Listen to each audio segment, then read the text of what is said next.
là, j'ai cité un chiffre qui fait froid dans le dos et pourtant, je suis sûre qu'il est bien en dessous de la réalité. 34 300 viols, enfin, sur une année, Oui. On doit être bien en dessous, j'imagine. Bah, écoutez, de toute façon, ce chiffre-là, on l'a comment?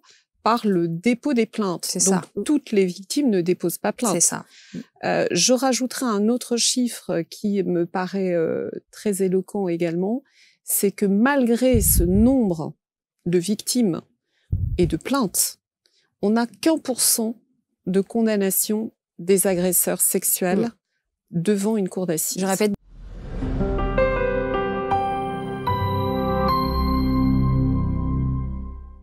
Bonjour et bienvenue sur ABC Talk dans l'émission « Et si on papotait ?» Aujourd'hui, le sujet de nos papotages va être un petit peu lourd, mais il faut qu'on en parle. On va parler de la vie après un viol. Quelques chiffres, il faut savoir que 7% des femmes déclarent avoir été violées une fois au cours de leur vie. Et ça, c'est ce qui a été déclaré. On imagine bien qu'il y a certainement plus en pourcentage. En 2021, 34 300 viols ont été enregistrés. Et là encore, on imagine peut-être qu'il y en a eu plus puisque tous ne sont pas déclarés. Pour parler de ce sujet très lourd, j'ai l'honneur d'accueillir Nathalie Destin. Bonjour. Bonjour. Qui a 51 ans. Qui est consultante auprès des entreprises pour améliorer la qualité de vie et des conditions de travail des femmes sujettes à des troubles du cycle menstruel. Et j'ai l'honneur aussi et le plaisir d'accueillir Maître Tomasini. Bonjour. Bonjour. Maître Tomasini qui a créé un cabinet, enfin entre autres, parce que on a un CV très très long, mais entre autres un cabinet qui s'appelle Tomasini et Avocate, afin de lutter contre les violences intrafamiliales et le harcèlement sur toutes les femmes dans la sphère privée comme professionnelle. Et votre vision des choses en tant qu'experte va être très très très précieuse. Donc je voulais commencer par Nathalie. Nathalie, vous avez été victime d'un inceste, c'est bien ça, durant votre adolescence, et vous avez dû reconstruire votre féminité. Et au cours de ce chemin de résilience, c'était en 2016-2018, le chemin de résilience, c'est ça, vous avez découvert la puissance du cycle féminin et on va en reparler. Mais avant tout, même si c'est peut-être douloureux d'en reparler, dans quel contexte est arrivé ce viol? Est-ce que vous pouvez nous éclaircir un peu Oui, là-dessus? bien sûr. Alors, c'est plus du tout douloureux, justement. C'est l'avantage du chemin de résilience. Ça a commencé avec mes règles. Donc, je dirais, moi, j'ai été réglée très jeune, donc vers 11 ans, à entrer en 6e, quasiment tout de suite. Et ça a duré... alors, j'ai plus une mémoire très précise, mais je sais que ça s'est arrêté avant le lycée, donc je dirais 3e. Mais je pourrais pas vous dire si c'est début ou fin de 3e. Donc, ça a duré, grosso modo, 4 ans. Et ça s'est arrêté grâce à moi, parce qu'un jour, j'ai trouvé la force de dire non. Et je suis restée juste là avec ce non et une menace quand même d'aller à la police si ça persistait. Alors, je ne sais pas pourquoi, parce que quand je me suis replongée dans ce trauma, je pense que c'est important de dire comment il est revenu à moi, ce trauma. C'est parce que je traînais une blessure d'abandon et de trahison qui se reflétait dans mes relations affectives, donc dans mon rapport aux hommes finalement. Et c'est à l'occasion d'une rupture affective que j'ai ressenti une douleur tellement intense que là, je me suis dit, il faut que j'aille voir ce qu'il y a derrière, c'est pas possible. C'était pas quelqu'un que je connaissais depuis des lustres à ce moment-là. Donc, c'est important aussi de trouver le déclencheur qui peut réactiver le trauma, parce que quand on subit ce type de violence, on a un système, notre cerveau est une fabuleuse machine, on a un système dans notre cerveau qui nous met en sécurité. Et donc, cette sécurité prend le chemin de l'oubli, voire du déni. C'est pour ça qu'un certain nombre d'hommes, et je le dis, aujourd'hui on entend, mais pourquoi est-ce qu'elle parle aussi longtemps après? Ben, ça s'explique par notre fonctionnement cérébral, parce qu'à ce moment-là, c'est tellement douloureux ce qu'on vit que si on n'était pas dans cette capacité d'oubli même temporel, on pourrait en mourir tout simplement. Donc notre cerveau, qui est une fabuleuse machine qui est là pour nous maintenir en survie, avec notre système nerveux, les neurosciences maintenant l'ont montré, eh bien oui, on peut rester des années sans que ça revienne à notre mémoire. Après, il y a des indices. Moi, l'indice et le facteur récurrent, ça a été les ruptures affectives, dont une qui a été particulièrement violente sans que ce soit, à mon sens, justifié. Et c'est là que j'ai pris la décision d'aller commencer une thérapie. Donc, ce système d'inceste est instauré chez moi pendant 4 ans.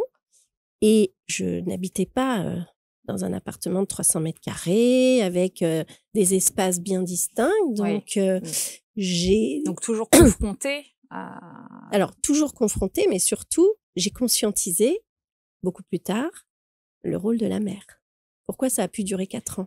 Les amis, quelques secondes pour interrompre ce programme et vous donner une information importante. Vous savez que sur ABC Talk, on a à cœur chaque jour de vous proposer une émission, un programme chaque jour, quelle que soit la période de l'année. Mais ABC Talk, ça n'est pas que des émissions, ce sont aussi des événements en présentiel, en immersion, des événements avec des personnalités influentes qui peuvent vous aider dans votre vie au quotidien. Je pense notamment à Isabelle Serre, je pense à Frédéric Barbet, je pense à Céline Franou, je pense à Arnaud Rio, à Bruno Charvet. Ils sont tous avec ABC Talk. On avait à cœur évidemment de s'efforcer de vous offrir des expériences transformatrices pour vous aider au mieux dans votre vie de tous les jours et améliorer, si possible, votre bien-être au quotidien. Je vous invite vraiment à aller sur notre site abctalk.fr. Dès que vous arrivez sur la première page, vous avez l'intégralité de notre actualité avec tous ceux et celles que vous allez pouvoir retrouver lors de ces week-ends. C'est important. abctalk.fr.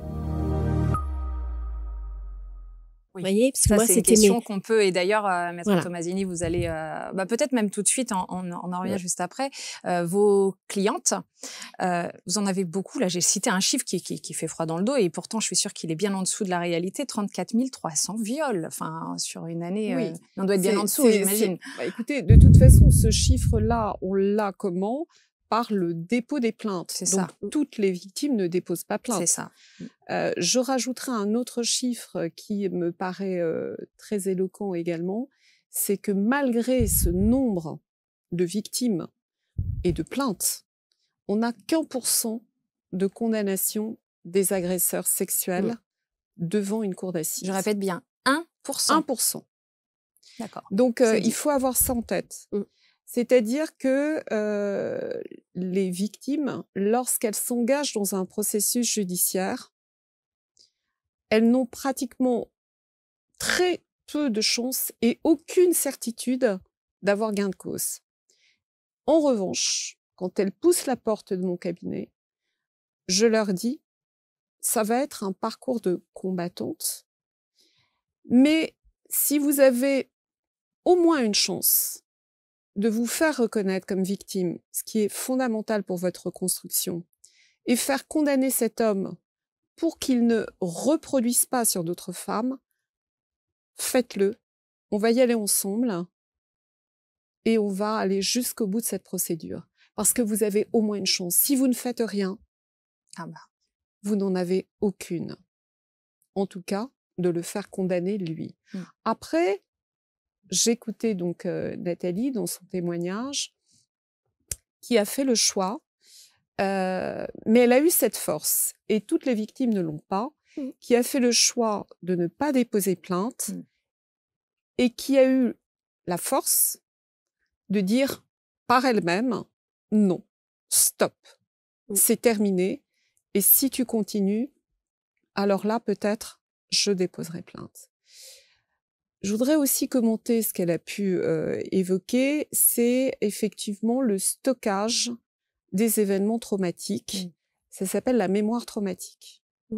Et nous l'avons tous et toutes, cette mémoire traumatique. Donc on stocke effectivement des événements dramatiques qui nous sont arrivés dans notre parcours de vie pour ne pas souffrir. C'était parfaitement évoqué. Et ça m'a évidemment rappelé ce qu'on appelle aussi l'explosion de la mémoire traumatique. Donc, il y a un élément qui peut être un son, qui peut être une couleur, qui peut être un parfum, qui peut être une situation qui va vous rappeler un événement traumatique et qui va faire qu'à un moment donné, il va y avoir l'explosion de la mémoire traumatique. Et ça va être d'une violence folle parce que tous les événements traumatiques que vous avez stockés vont ressurgir d'un coup et d'un seul. Et c'est ce qui se passe au moment du passage à l'acte de certaines victimes de violences conjugales ou de viol qui finalement vont tuer leur agresseur. C'est ce qui s'est passé dans l'affaire de Jacqueline Sauvage, que j'ai eu l'honneur de défendre, dans l'affaire de Valérie Bacot, que j'ai également défendue. Et cette notion d'explosion de la mémoire traumatique a été au centre des débats. C'est très important d'évoquer cette notion-là. De savoir que ça existe. Oui. Voilà. Oui. Et alors moi, je date tout à fait cette explosion. Parce que là, j'ai parlé de la prise de conscience pour aller en thérapie. Mais j'avais eu cette explosion. Exactement. Et vous la datez? Ah, je la date parfaitement. Elle est datée de février 2013, mars 2013, avec le père de mon fils, qui a eu un geste, une attitude qui n'avait rien à voir avec une violence sexuelle. Rien. C'était une posture. C'est ça. Mais c'est une posture qui m'a ramenée dans tuer ma chose. Oui, c'est ce qu'évoquait Maître Tomasini, pas forcément quelque chose... C'était un geste quand même, mais aujourd'hui, on pourrait l'attribuer quand même à un geste intrusif, mais ça n'avait rien à voir, ce n'était pas un caractère sexuel, c'est ce que je veux dire. C'était pas dans notre intimité, c'était pas tout ça. Et en fait, ce que j'ai identifié comme un geste qui me ramenait à tuer ma chose, mais ça a été...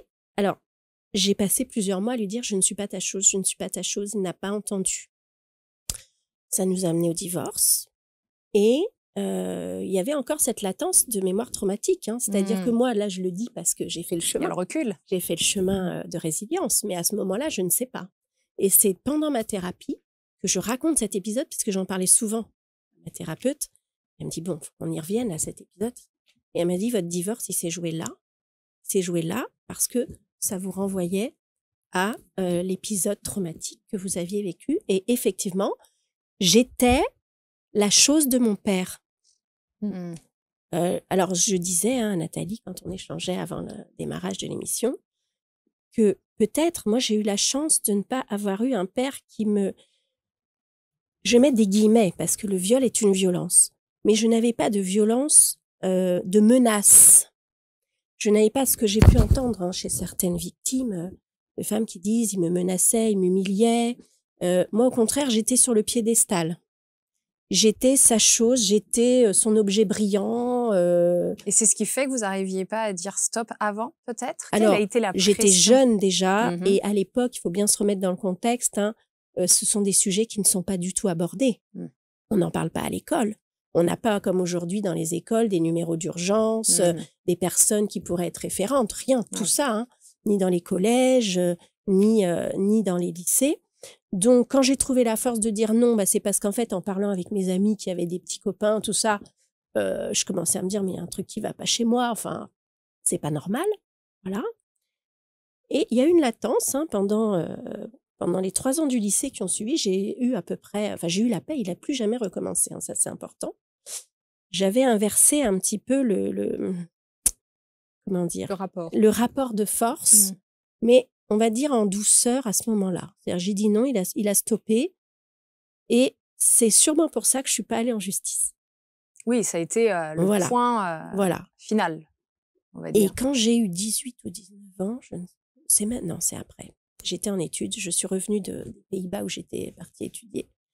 Et là, il a pareil, il a eu une attitude très tu es ma chose, je ne sais pas quoi. Et là, il y a une deuxième explosion. Là, il a tout pris en pleine tête.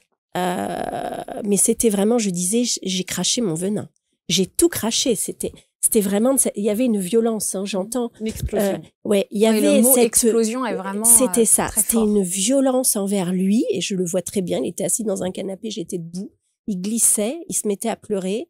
Plus il pleurait, plus j'en rajoutais. J'étais vraiment dans une forme de puissance. C'est très important aussi de le dire parce que parfois, vous repreniez le dessus. On peut se sentir déstabilisé, se dire mais j'ai ça en moi, se faire peur quoi. Et ma mère était physiquement présente. Voilà. C'est-à-dire que ce jour-là, j'ai plus de filtre, il n'y avait plus de secret, il n'y avait plus rien. C'était fini, je mettais tout à jour. C'est un torrent de d'informations. En fait, la digue lâche. Complètement. Et ça, je me rappelle très bien. Et mon père était dans tout. à pleurer. Moi, je continuais à l'insulter, hein. Et maman, Voilà. elle faisait quoi? Maman qui était sur le coup, elle m'a invitée dans la Elle cuisine, à savait? venir dans la cuisine. Alors, on va y revenir. Elle m'a juste demandé si à ce moment-là, je voulais voir un psy. J'ai dit non. Parce que pour moi, en fait, comme je continuais ma vie, j'avais un petit copain, tout ça, je voyais pas l'aspect. Pour moi, c'était bon. J'avais dit ce que j'avais à dire. Il n'y avait pas besoin d'y revenir. Et c'est pareil, la notion de psychothérapie à l'époque, hein, on est au milieu des années 90. Oui, c'est différent. C'est pas encore très répandu, surtout que moi, je suis dans un milieu, famille moyenne. Personne n'a de psy chez soi, quoi. C'est pas une habitude, donc non. Et est-ce que ma mère savait? Alors, oui, c'est la question de Maître Tomasini et ma question aussi. C'est sur le vu chemin, le petit espace dans lequel vous viviez, exactement. j'imagine que, bon, Pour moi, elle savait. Pour moi, elle ne pouvait ignorer. Mon père avait des attitudes avec moi qui, pour moi, en tant que mère, m'auraient largement alertée. J'ai passé 4 ans de mon adolescence, tous les mois à table, mon père me demandait si j'avais bien mes règles. Bon. J'ai un frère, hein. J'ai pas une ribambelle de sœurs. Ce qui m'interpelle, excusez-moi, c'est le fait que vous disiez encore aujourd'hui, je pense qu'elle savait. Ce qui veut dire que vous n'en avez jamais parlé? Alors, dans ma thérapie, j'ai fait 2 courriers à l'issue de ma thérapie. Un courrier à ma mère pour la remettre dans ses responsabilités et un courrier à mon ex-mari par lequel, le fameux geste, je lui ai expliqué en fait. Mon ex-mari m'a invité à déjeuner et nous avons évoqué ce sujet. Il m'a dit, c'était à refaire, je referai la même chose. Bon, très bien. Tu n'as pas compris la portée de ton geste, ni ce qui s'est venu après. C'est ton sujet, c'est pas le mien. Ma mère a reçu son courrier. Elle a été dans le déni. C'est pas vrai, je n'étais pas au courant. Elle m'a fait la tête pendant plusieurs mois. Mais c'est pas grave. Moi, j'avais fait ce courrier, je l'avais fait pour moi, pour rendre à chacun sa responsabilité et pour me libérer de certaines choses. Je sais qu'elle savait parce que il y a des choses qui n'étaient pas cachées finalement. Quand mon père me demandait de venir avec lui sur le canapé sous une couverture collée à lui et qu'elle repassait dans la salle à manger, je dis voilà, à un moment donné, il y a quand même des attitudes récurrentes qui pourraient au moins alerter. Et j'ai toujours dit, même si elle n'avait pas vu concrètement pour moi, parce qu'il venait aussi le dimanche matin dans mon lit, voilà, il y avait tout un tas d'indices quand même. Il violentait mon frère. Physiquement. Mon frère aujourd'hui sera un enfant battu. Bon, je ne vais pas parler à son nom parce qu'il a fait d'autres choix pour sa vie et c'est son choix. Mais pour moi, une mère, d'ailleurs c'est ce sur quoi je suis en train d'œuvrer en ce moment, est là pour protéger l'enfant. Oui. Le père est là pour protéger l'enfant. Mais quand le père ne protège plus l'enfant, la mère doit prendre le relais. Et vous avez un enfant, un fils battu, comme il l'était. Pour moi, déjà là, il n'y a pas besoin d'indices supplémentaires. Oui, c'est alarmant. En voilà, soi, sur la personnalité du père. Et ensuite, de voir... Et mon père avait un rapport même à elle, à la sexualité. Alors, je n'ai jamais vu violenter ma mère. En tout cas, je n'ai pas de souvenir qu'il ait été violent avec ma mère. Ma mère avait le dessus sur mon père. Ça, je le sais. Elle avait une posture plutôt dominante, mais pas dominante, dominatrice. Hein. C'était beaucoup plus doux que ça. Mais enfin, c'était quand même elle qui gérait le truc. Hein. Voilà. Et mon père, lui, était beaucoup plus éruptif. Et il avait des attitudes, voilà, il m'emmenait danser, il se mêlait de mon maquillage, il se mêlait de mes bas, comme si j'avais été finalement sa femme. Et à un moment, j'ai même conscientisé que c'est la place qu'il m'avait donnée.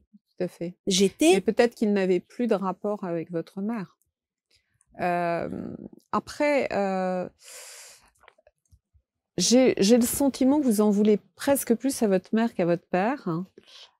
Quand j'écoute alors pas plus ce que vous me dites. Non, pas plus. J'ai fait le travail vraiment. Il y a 2 ans, j'ai conscientisé cette trahison maternelle qui est venue par justement mon rapport à d'autres femmes, à dire parce que j'ai trouvé justement qu'il restait en moi ce côté méfiance envers les femmes, ce qui était quand même problématique quand on veut accompagner des femmes. Bien sûr.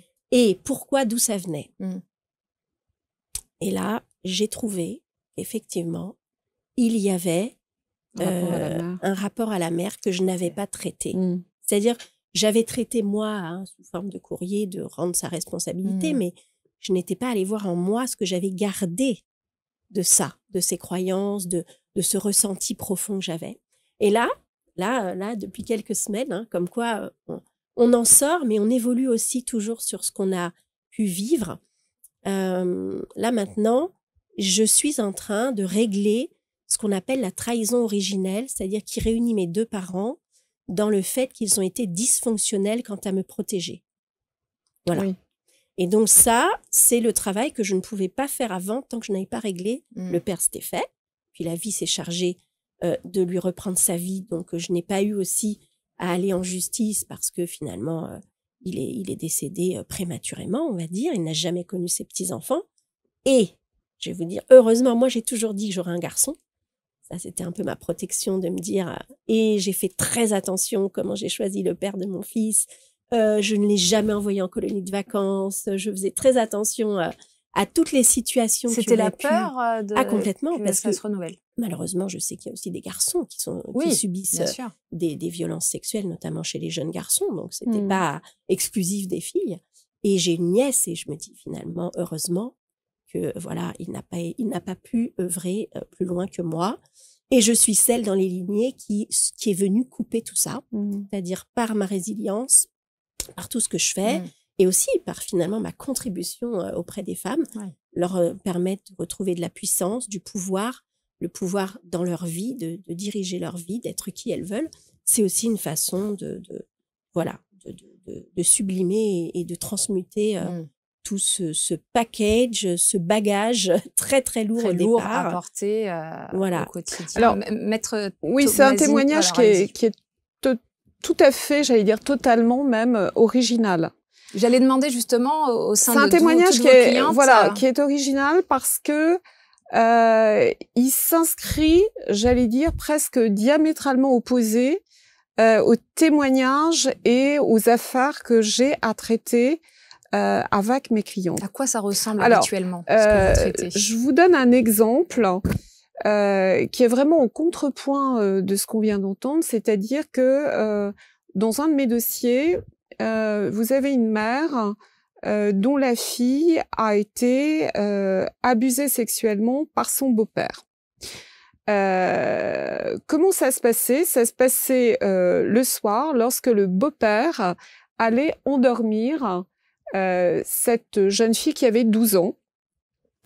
Mais qu'il a connu lorsqu'elle était plus jeune, et il y avait un rituel d'endormissement, et il se trouvait que l'homme, le beau-père en question, s'endormait parfois dans le lit de cette jeune fille. Et la mère donc était dans la chambre en hauteur, puisque c'était une forme de duplex, une maison avec des étages, et elle voyait bien pourtant que son mari était toujours avec sa fille dans la chambre, et elle descendait d'ailleurs pour lui dire écoute, réveille-toi, viens.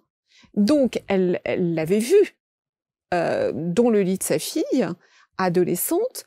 Pour autant, elle n'a jamais imaginé qu'il pouvait faire autre chose que de l'endormir. Ce n'était pas un déni, c'était qu'elle n'avait jamais imaginé que c'était un autre acte. Alors, déni ou pas, en tout cas, elle n'avait pas conscience de la possibilité qu'il fasse quoi que ce soit de répréhensible avec sa fille. Et vraiment, moi, je l'ai cru à 100%. Cela étant, il y a eu un moment où nos rapports étaient compliqués avec cette cliente, parce qu'effectivement, elle n'a pas tout de suite adhéré à la parole de sa fille, qui effectivement a mis du temps aussi, elle, pour dire ce qui s'était réellement passé. Mais lorsqu'elle a pu l'exprimer devant des officiers de police judiciaire, la mère n'a pas voulu y croire. C'était impossible pour elle. C'était impensable. C'était impensable parce qu'elle avait eu également un autre enfant avec cet homme. Et elle m'a dit, mais écoutez, maître, il faut que j'aille le voir en détention pour que je puisse en parler avec lui, pour qu'il me dise la vérité. Mais je lui dis, bah, écoutez, madame, les choses sont quand même pourtant extrêmement claires. Il est allé voir un psychiatre pour lui confier qu'il avait violé votre fille, et ce psychiatre a fait un signalement. Oui. Donc, vous avez des aveux. Aucun homme ne va avouer ce genre de choses si ça ne s'est pas passé. Et elle me disait, oui, mais bon, vous savez, peut-être qu'il a cru que l'attitude qu'il a pu avoir avec donc ma fille était ambiguë, mais peut-être qu'il n'y a rien eu de vraiment sexuel. Et donc, on voyait bien que cette femme était dans un déni parce qu'elle ne pouvait pas, c'était trop dur à accepter. D'imaginer que ça puisse être possible. C'était trop difficile. Et donc, après, elle a fait un chemin. Et bien évidemment, elle lui en a voulu terriblement par la suite. Et il y a eu procès et il a été condamné.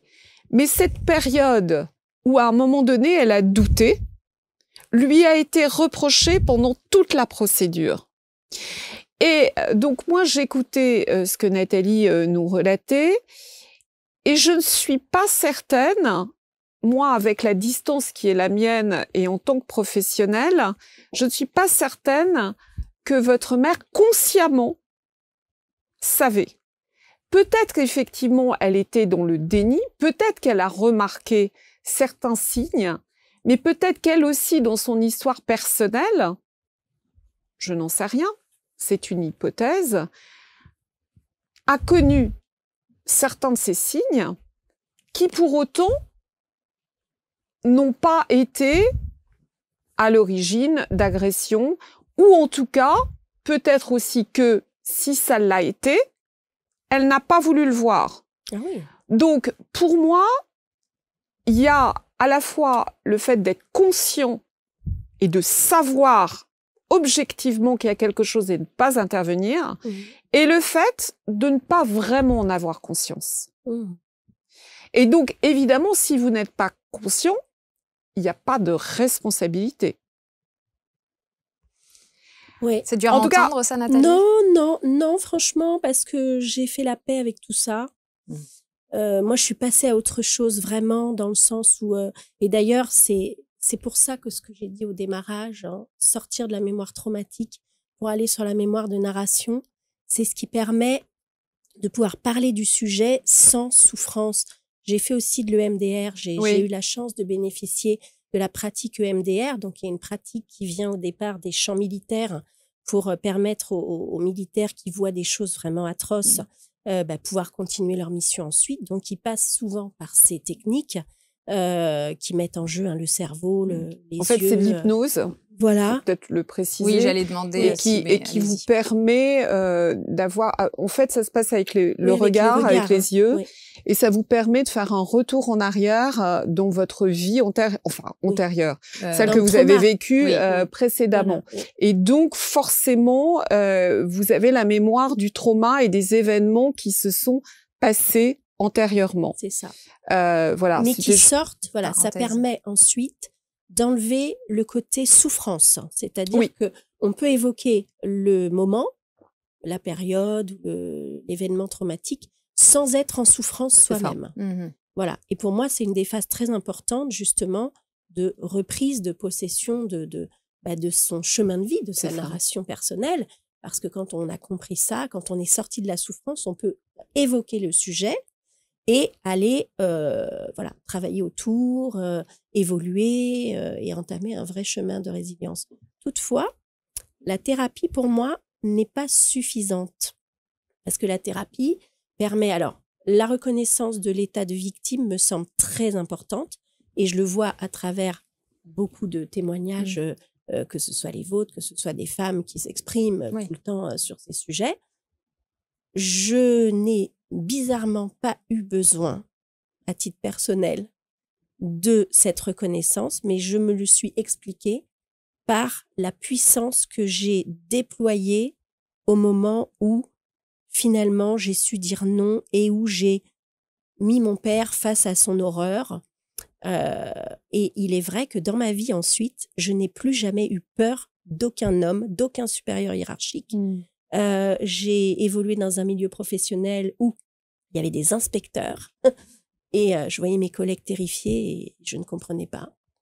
C'est dans la thérapie qu'on a compris que oui, ayant pu dire non à l'autorité suprême qui est un père, hein, quand on est enfant, quand on est jeune adolescente comme je l'étais. Et surtout abuseur. Voilà, le père a une posture et le mien en avait une. Hein. C'était pas un homme effacé, il prenait la place. Hein. Donc, en fait, j'avais là finalement cassé quelque chose dans le schéma de la peur potentielle. Et je l'ai dit, hein, j'ai fait, la peur a changé de camp. Parce que dès que je sentais que mon père pouvait dérailler, mais même verbalement, même physiquement, s'il avait eu l'idée de me violenter, comme parfois le faisaient les parents à l'époque, je ressortais immédiatement l'argument de porter plainte. Mais moi, j'ai une question pour essayer de comprendre, parce qu'encore une fois, c'est un petit peu à l'inverse des affaires dont moi j'ai connaissance, parce qu'elle a été confrontée à son père, et dans cette confrontation, elle a réussi à dire non à son abuseur, ce qui est extrêmement rare. Pour ainsi dire, je n'en ai pas connu. De toute façon, quand elles viennent me voir, elles ont déposé plainte plusieurs années après. On a combien d'années d'ailleurs? Je me permets de vous couper. On a combien d'années si on veut déposer plainte? Vous pouvez déposer plainte pendant 30 ans. D'accord. 30 ans à compter de la majorité. D'accord. D'accord. Donc, la prescription, elle est assez longue. Elle est assez longue. Maintenant, ces femmes-là ne trouvent le courage de déposer plainte que parce que précisément, elles se sentent mal dans leur vie et qu'elles ont le sentiment que peut-être une procédure judiciaire, le fait qu'elles soient reconnues en qualité de victimes, va pouvoir les aider à reprendre justement le cours de leur vie. Ce qui est très différent, ce qui n'est pas du tout son cas. Mais encore faut-il pouvoir faire ce qu'elle a fait. Parce que toutes les femmes n'ont pas cette énergie. Et moi, ma question était la suivante vis-à-vis de Nathalie, c'est quand vous avez dit non, lorsque vous avez été confronté à ce père violeur, abuseur, qu'est-ce qui vous a permis de dire non cette fois-là, alors que vous aviez accepté pendant également un certain nombre d'années? Alors, je pense que mes prises de conscience sont venues de lecture, parce que je me rappelle d'avoir lu un livre qui était violent à l'époque d'ailleurs, hein. C'était moi, Christiane F., droguée, violée, prostituée. C'était un truc horrible. Hein. Aujourd'hui, je ne lirais pas un livre pareil, mais bon, il était venu à moi. Donc, j'avais pris la mesure, finalement, de cette notion de viol dont on ne parlait pas encore à l'époque. Hein. Il faut toujours se remettre dans le contexte. Bien sûr, oui, de l'époque. Voilà, il n'y avait pas du tout de... Enfin, moi, en tout cas, pas Internet, il n'y avait pas tout ça. Hein. Notre référence bibliographique, c'était la bibliothèque municipale. Oui. C'est vrai qu'il faut remettre dans le contexte. Mais bien sûr, bien sûr. Et puis, je le disais, c'est aussi en discutant avec mes amis qui commençaient à avoir des flirts, des petits copains, des choses comme ça, que je voyais bien dans ce qu'elles me racontaient que moi, ce que je vivais n'était finalement, à un moment, j'ai pris conscience que ce que je vivais n'était pas normal. Donc, j'étais très naïve finalement avant, mais comme on pouvait l'être à cette époque. Parce que l'ouverture d'esprit qu'ont les jeunes aujourd'hui, nous, on était à des années-lumière de ça. En tout cas, moi, dans mon milieu, j'étais à des années-lumière de ça. Voilà, j'étais quelqu'un qui lisait énormément, mais je n'écoutais pas forcément la télé. Et puis, dans les écoles, les lycées, le collège, on ne nous parlait pas, on ne nous mettait pas en garde sur notre corps nous appartient, respecter le corps. Enfin, moi, j'ai enseigné 16 ans, donc je sais bien aujourd'hui tout ce qu'on fait auprès des enfants pour qu'ils comprennent que même papa, maman ne peut pas faire n'importe quoi sur le corps et qu'il y a des limites. Voilà. Bon, bah moi, c'était opaque tout ça. Je ne savais pas. Donc, c'est vraiment une prise de conscience très, comment dire, très longue et voilà, avec des apports extérieurs. Et vous avez dit un mot qui est extrêmement important et qui est très peu évoqué. Vous avez parlé d'accepter. Alors, je ne vais pas dire que j'ai accepté, mais quelque part, et ça, je pense que ça a à voir avec la notion de pouvoir. Quand vous êtes une petite fille et que une jeune fille, toute jeune fille, que votre père vous met en piédestal, que vous êtes la plus belle, la plus gentille, la plus jolie, à un moment donné, là, je ne vois pas à cette époque-là, et je ne pense pas qu'il était là parce que mon père n'était pas quelqu'un de très instruit, et je n'ai pas vu chez lui de la perversité, c'est-à-dire qu'il aurait manipulé. Il était comme ça. On m'a toujours décrit mon père quand je suis née comme un homme qui a fait la fête pendant 3 jours et tellement il était heureux d'avoir un enfant. Donc, il était là-dedans et j'étais son petit trésor. Donc, moi, en tant que jeune fille, c'est super, hein? Oui. C'est super d'être le trésor d'un de ses parents. Donc, aujourd'hui, ça paraît complètement surréaliste, hein, ce que je dis, et j'ai bien conscience, hein, mais c'est mon chemin, donc je ne vais pas dire autre chose ni autrement. Je pense que ça a joué, c'est-à-dire que tant que j'avais pas de petits copains dans ma vie, j'avais un homme qui me portait attention, beaucoup trop, et de manière déplacée et violente. Mais est-ce que ça n'a pas remplacé? Voilà. Mais en fait, vous aviez l'attitude, on va dire, de toute fille à l'égard de son père, parce qu'on est toutes amoureuses de base de son papa. Là où ça pose problème, hein, c'est que quand le père a une attitude qui n'est pas la bonne et a une attitude abusive vis-à-vis de sa fille. Donc vous étiez, on va dire, dans la norme. Parce que au départ on est amoureuse, donc finalement on a même parfois un sentiment presque de rivalité vis-à-vis de la mère, parce qu'on adore son père et bon, la maman c'est la maman, c'est la femme de notre père et par moment, enfin moi je sais que ça a dû m'arriver de dire ah oui, mais bon, moi j'aimerais bien garder cette place que maman a prise à côté de papa, etc. Bon, mais ça reste dans la norme. Et donc votre père a abusé de ce sentiment totalement normal de cette petite fille qui considérait son père comme l'homme de sa vie, parce que le père finalement c'est toujours le premier homme de la vie d'une fille. Donc en même temps, vous dites effectivement quelque chose qui est toujours difficile à entendre, c'est que pendant un certain temps, ça vous a plu. Oui, pas l'aspect, alors encore une fois, pas l'aspect sexuel des choses. L'aspect, je suis la préférée. Mais vous savez que tous les pédophiles jouent là-dessus. C'est-à-dire que ils disent je les aime, ces enfants. Je les aime d'amour. Ils le disent en défense, c'est ça? C'est un de leurs arguments de défense? C'est un argument et il m'est arrivé de plaider mais vous les aimez mal. Oui, bien sûr. Justement. Pour moi, c'était quand même... Alors, je me suis rendu compte, effectivement, que c'était dysfonctionnel aussi parce que... Vous avez Dupond-Moretti qui a quand même plaidé il y a des incestes heureux.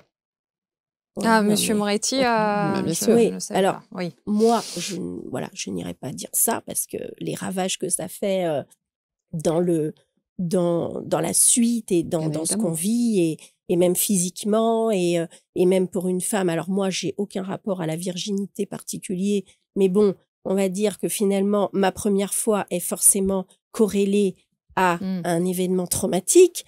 Donc voilà, je ne vais pas... mais c'est important quand même d'entendre que il y a... Et on parle du contexte incestuel, qui n'est pas le viol qui intervient dans un parking le soir. Mais c'est quand même l'argumentation des avocats, des auteurs, qui précisément évoque le consentement tacite des jeunes victimes.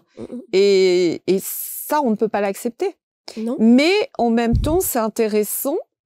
Votre témoignage est intéressant parce que vous êtes victime et en même temps, vous dites « Je peux pas dire que sexuellement, ça me plaisait, mais ça me plaisait quand même. » D'être la préférée, d'avoir cet amour, mais qui se traduisait quand même charnellement. Oui, mais je pense que... Ça existe. Je pense que ça fait partie du sujet. Je pense que c'est important de comprendre ça. Et attention, parce que là, je sais que quand on va être écouté, il va y avoir des... Oui, bien sûr. Oui, mais c'est pas grave, on en parle. C'est vrai que votre témoignage, il est assez unique. Oui. Et original, comme je le disais la première fois, c'est que d'une part, vous avez réussi à dire non par vous-même, que vous n'avez pas eu besoin d'un parcours judiciaire pour être reconnu en qualité de victime, et que vous revendiquez le fait que vous ne voulez surtout pas rester dans un statut de victime, alors que aujourd'hui c'est difficile d'entendre cela pour les victimes, qui disent « mais je suis victime et victime, je le resterai toute ma vie ».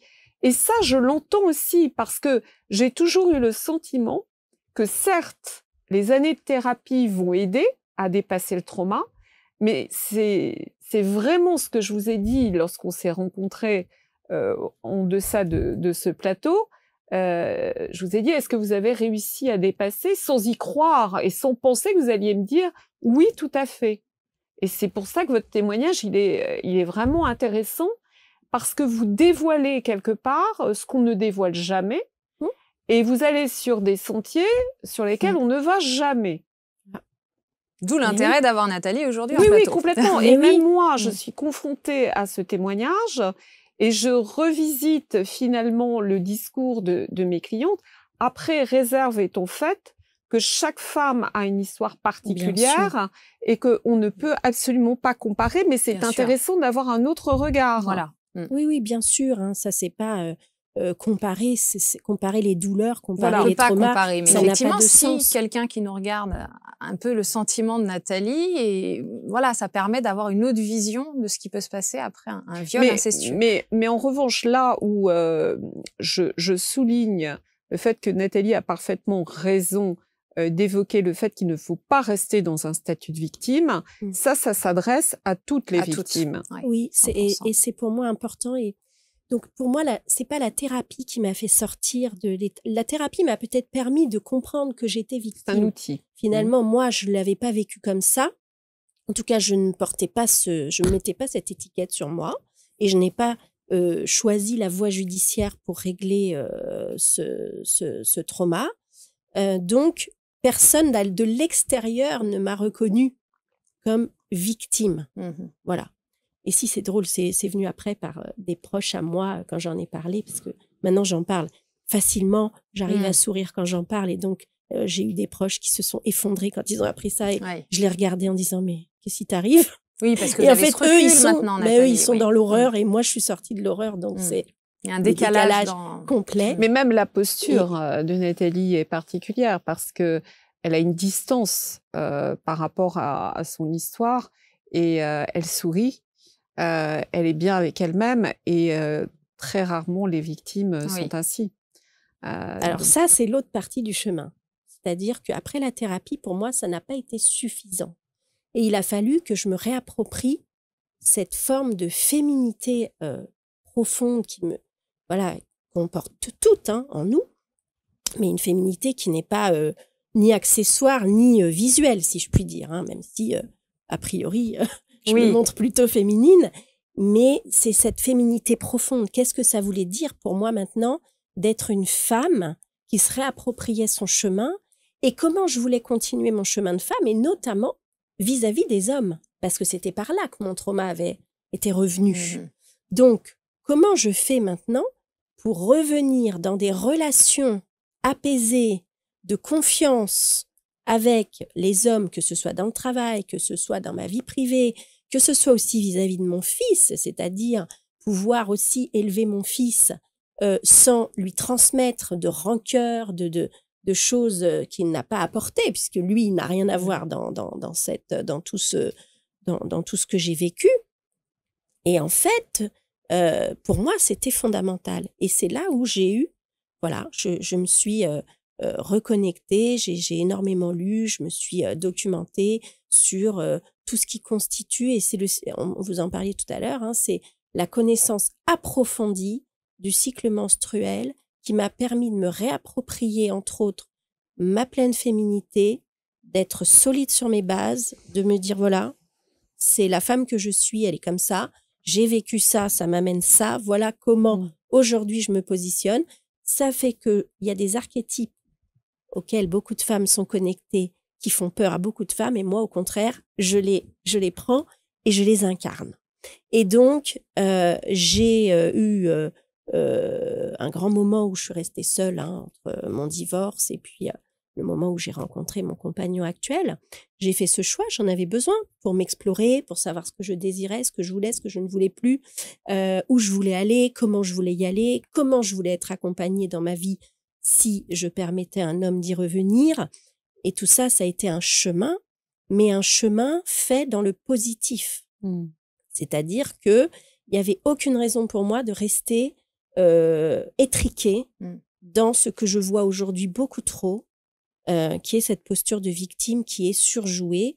Et je vais vous partager même une expérience. J'avais, au démarrage, quand j'ai lancé mon activité en 2020, j'avais contacté des associations d'aide aux victimes de femmes violentées sexuellement pour leur dire, je peux animer des ateliers pour vous aider, leur faire comprendre. Et en fait, j'ai eu aucun écho de ces organismes-là. Et à partir de là, je me suis dit, OK, leur terrain de jeu, c'est la victime. Non pas envie. On sort. C'est vrai pas que... envie ou c'est difficile d'en sortir. Là, je parle des institutions, des associations. C'est pas des victimes dont elle parle, c'est des institutions. Alors, c'est compliqué, effectivement, parce que toutes les associations de lutte contre les violences faites aux femmes, elles sont importantes. On ne peut pas nier leur importance. Bien sûr. Dans le fait qu'elles assistent et qu'elles conseillent ces femmes victimes. Et parfois, c'est le premier recours de ces femmes-là. Aussi, hein. Et qu'elles les dénoncent et qu'elles font un vrai travail. Ça, c'est indéniable. En revanche, elles ne s'adressent qu'à ces femmes lorsqu'elles sont victimes. L'après, c'est beaucoup plus compliqué. Et de toute façon, je dirais très clairement, tout ce qui nous arrive, on peut être aidé, mais à un moment donné, c'est nous-mêmes qui devons reprendre le fil de notre vie et le contrôle. Personne ne peut le faire à notre place. Exactement. Le reste, ce sont des outils qui vont nous aider à avancer et à marcher. À de nouveau se mettre debout et à se mettre en marche. C'est tout. Mais le fait d'avoir envie de marcher et de courir, c'est déjà. Oui. Et après, c'est aussi important d'informer les femmes que ça existe, parce qu'il y a aussi pas mal de femmes qui sont prises dans ce schéma de victime et qui pour certaines, s'y installent. Hein. Moi, j'ai accompagné des femmes. C'est pour ça qu'on en parle aujourd'hui. Il y a ce levier aussi de la médiatisation qui n'est pas à négliger, parce que certaines femmes victimes qui libèrent leur parole sont donc médiatisées. Et dans la médiatisation, elles peuvent retrouver cette reconnaissance et cet amour qu'elles ont toujours cherché, et donc rester dans ce positionnement de victime, parce que quelque part, elles retrouvent ce qu'elles cherchaient, et pour autant, il ne faut pas qu'elles s'arrêtent là. Oui, c'est ça. Et non. Alors, après la thérapie, justement, pour reprendre sa marche, c'est aussi avoir conscience que ça peut être aller récurer le fond des casseroles. Hein. C'est-à-dire, là, il va falloir aller gratter vraiment tout ce dont on ne veut plus. Et ça veut dire regarder, aller récurer. C'est vraiment l'image qui me vient. C'est pas encore la phase où d'après. Oui, d'après. C'est entre la thérapie et je dis bon, je remarche, je cours et je vole vers ce que j'ai envie de faire. Il y a toute cette zone grise et c'est pour ça que ça peut être important quand même d'être accompagné, que ces associations ou ces institutions pourraient encore avoir un rôle à jouer, même si c'est moins prégnant et moins... Pour l'après, vous voulez dire? Oui, pour l'après, pour dire, voilà, il y a ça qui existe, il y a ça qui existe, où on vous met en relation, ou peut-être que vous pourriez aller vers des ateliers ou des choses. En fait, là, non, c'est comme si, allez, on se débrouille. Mais il y a des femmes qui sont pas encore en état à ce moment-là, même après la thérapie, parce que je sais qu'évidemment, il y a aussi des thérapeutes qui travaillent avec ces associations et dans ces associations, mais ça ne suffit pas parce que la femme, pour continuer à marcher, elle va avoir besoin de restaurer beaucoup de choses. La confiance en elle, la confiance en l'autre. La confiance en l'autre. Et pour l'inceste, c'est un pilier très important. Un pilier puisque un de vos parents a été dysfonctionnel. Totalement. Le lien de confiance n'est pas là. Donc, il faut restaurer une confiance envers d'autres sans leur plaquer l'image de celui qui a été l'agresseur, sans leur faire porter toute la responsabilité d'un qui a commis des actes. Absolument. Et surtout qu'ensuite, lorsqu'elles deviennent mères, il faut qu'elles arrivent à se sortir de ce statut de victime pour construire correctement les enfants qu'elles ont. C'est ça. Et il n'est pas anodin de voir que vous avez eu un fils. C'est sûr. Mais pourquoi? C'est parce qu'il n'y a pas de hasard. Je l'ai appelé aussi. Hein. J'ai toujours dit, j'aurai un fils. Mais en même temps, c'est la vie qui vous a donné un fils. Pourquoi? Parce que vous avez ainsi la possibilité de faire de ce fils un homme tel que vous souhaitez finalement que se conduisent les hommes qui ont mal été finalement dans leur rapport avec vous, qui ont dysfonctionné. Et ça vous permet, vous, d'en faire ce bel être. C'est une mission. Et moi, je pense qu'en tant que mère, on a cette mission de faire de nos fils les hommes de demain. Bien sûr. Et d'instituer ce respect nécessaire, justement, ce refus, ce rejet de tout rapport de domination et de soumission. Et ça, c'est fondamental. De la même manière que s'agissant des filles, on a également cette mission qui est de leur inculquer le fait de refuser ce type de rapport. Bien sûr. Mais je crois que pour certaines femmes qui ont été victimes des hommes, c'est très très important d'avoir un fils et d'arriver à transmettre autre chose à ce garçon-là. Ah oui, moi je sais très bien qu'il n'y a pas de hasard si j'ai eu un fils. Je l'ai dit, moi je l'ai appelé et j'ai toujours pensé que j'aurais un fils et pas une fille. Et il n'y a pas de hasard que les petits-enfants soient arrivés après le départ de mon père. Tout s'est enclenché finalement. Absolument. Et je pouvais confier mon enfant à ma mère sans avoir de crainte puisque l'agresseur n'était plus là. Donc, de toute façon, elle a pu avoir ma confiance quand je lui ai confié mon enfant sans difficulté puisque je savais que l'agresseur potentiel ne pouvait plus œuvrer. Nathalie, on arrive sur la fin de l'émission. Oui. Je pourrais faire 2 heures d'émission. Il y a tellement de choses très intéressantes à dire, mais il faut qu'on arrive sur cette fin d'émission. Je voulais vous remercier vraiment, Nathalie, d'avoir pu témoigner. Et je pense qu'il y a encore beaucoup de choses à dire avec un témoignage unique, original. Maître Tomasini, vous l'avez dit. Merci beaucoup pour ce que vous avez apporté, pour votre expertise là en direct. C'était vraiment... extrêmement intéressant. J'ai été spectatrice de ma propre émission et j'ai beaucoup apprécié, vraiment. Merci encore. Si on a pu aider ne serait-ce qu'une personne qui nous regarde aujourd'hui, on aura réussi à notre mission. Merci à vous de nous suivre et à très bientôt sur ABC Talk.